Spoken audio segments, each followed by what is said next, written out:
everyone, I'm Madison Morris here inside Chesapeake Energy Arena after a thrilling overtime where the Los Angeles Lakers took the 138-128 win over the Oklahoma City Thunder. Now the Lakers did shoot 50% from the floor, 48% from the three-point line, but in the end it came down to Russell Westbrook making 3 out of 3 free throws with 2 seconds left in the game to force overtime. However, the Thunder offense did go cold and the Lakers were able to walk away with the win. Now let's take you over into the Thunder locker room to hear from Nerlens Noel, who did pass all of his concussion protocols, as well as Russell Westbrook. And we also have footage from the Lakers locker room, including head coach Luke Walton. What did you see from the game flow tonight? Just a little bit up and down, inconsistency on our part. 48 minutes. What's key for you guys moving forward in terms of defending the three-point line? Just guarding it. Simple as that. Also, the situation with the free throws at the end of the game, what were you thinking in that situation, considering your free throw percentage this season? I think 64.2 this season. Next question. I mean, you have struggled at the line, but in clutch time, you seem like you're pretty confident. Was your confidence level high? Next question. It sounds like you don't want to talk about the free throws even when you make them. Any other questions? You all got a road trip coming up, Martin Luther King Day. Just talk about what it means to you to play on Martin Luther King Day. It's a blessing, man. Honestly, I think this may be my first time actual playing. I'm not sure if we played before, but to play on a special day, special man that changed the world forever, and that we live in, it's an unbelievable honor. It's a blessing. So I'm definitely honored to be able to do that, especially doing something I love to do. Russell, is it frustrating when you all put together the offensive performances y'all have in the last few games and the defense, which has been really good for you all this season, is the part that kind of slips? It's a little bit, but I think, speaking of Martin Luther King, the real measurement of a man is where he stands in adversity. So when adversity hits, it's nothing better, in my opinion, to see how you act and see what you do as a team, as a unit, as a man. So I'm looking forward to the next road trip, next game, whatever that may be. Russ, how did you feel having Nerlens back in line? Amazing, man. I'm just happy that he's healthy. Blessed that he's able to come back and play the game he loved, because I know he missed playing. Russ, what did you see as some of the breakdowns defensively tonight, just as a team as a whole? Just a slight lack of awareness, things that, just backdoors and small things. But, I think we just have to do a better job of guarding the ball one-on-one.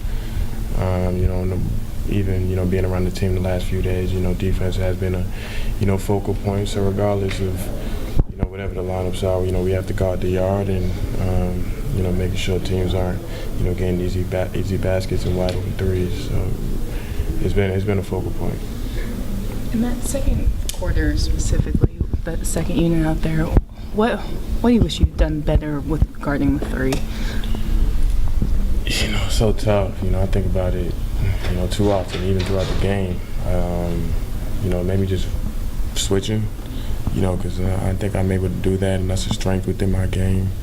So probably just switching up or, just blowing the game up a little bit and, throwing them off rhythm, because that's when they got their rhythm through that second quarter. So we have to do a great job as a second unit of, not letting them get any momentum at all. As you're moving forward, you have Philly coming up on Saturday. Just what you want to see of your squad? What I want to see? As a team, just in general. Oh, just straight defense. We know offense is going to take care of itself, and, we're going to continue to find ways of scoring and continue to get better at shooting the ball. But, defense has been the, biggest thing over the past 7 games. So we have to just guard, communicate, make sure we have each other's backs, and, things will continue to take care of itself and find the identity that we had early in the season. You've been good defensively. Why has the focus the last 4 or 5 games been missing, you think? It's just been a focal point. I mean, guys know that we are able to play at a much higher level, and we are a team that can hold teams to 100 points or less, on a given night. So, we have to play to that, and that's our strength. We are a defensive team that's, going to need, strong defensive to, make this strong run that we really want to make. Well, first thing, that was a really nice, big win for our group.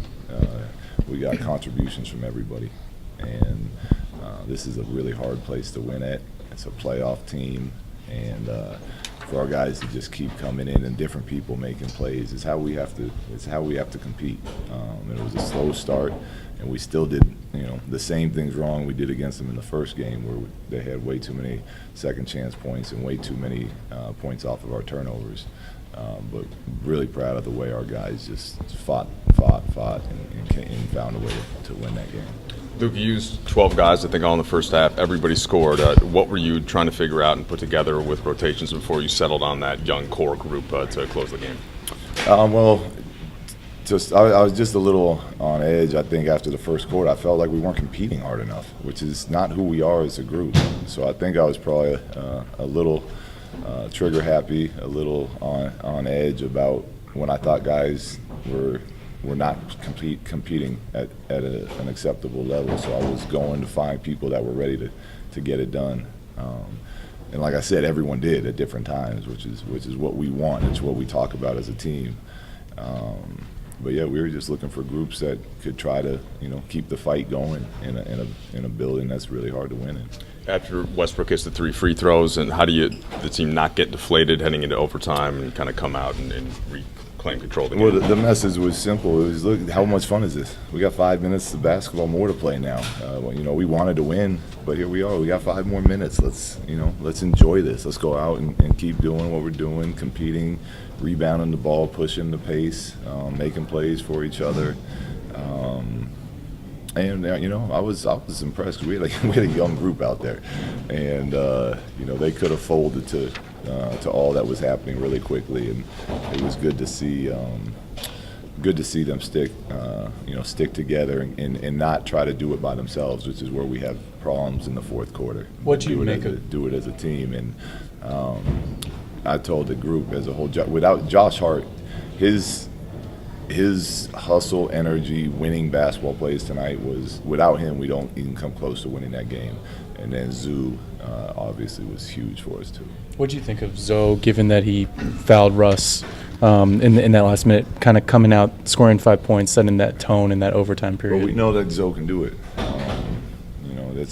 It's what we know he can become, and it's what we encourage him to try to do as often as possible. And you can kind of see it when he gets that confidence going. And that was miscommunication by us, so we'll take that. We told him to foul, but it was loud in there. I don't think he understood we meant, right when he got the ball in bounds, foul. But for him to do that, Westbrook, a player like Westbrook, who I'm sure Zoe's watched him growing up, it was one of the great point guards in our league. On the road to come after that and make play, not only score those points, but he had a couple big assists to Zoo rolling down the lane and big time rebound on this end. So he can do a little bit of everything when he's feeling like that. We started off really slow. We didn't do easy stuff. We didn't rebound. We didn't pass the first pass. Just easy stuff, rebound, set of screens, and roll hard, and point by point we were getting closer, and we turned that to our lead. You end up 12 for 14 from the floor, Zoo, and getting passes from multiple different ball handlers. Yeah. But what was the key to that, to getting you going towards the rim?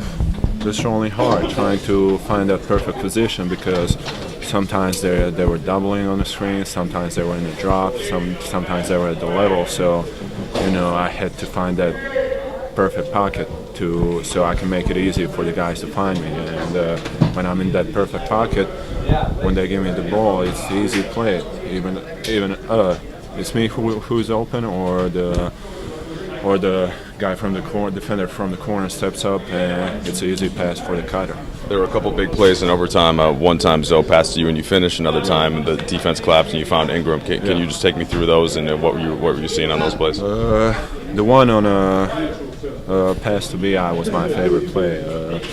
That was when he dunked that, it was over. And They iced Kuz. They made him go to the sideline, and Adams was trying to double him. So I made sure I was in the pocket. Kuz found me.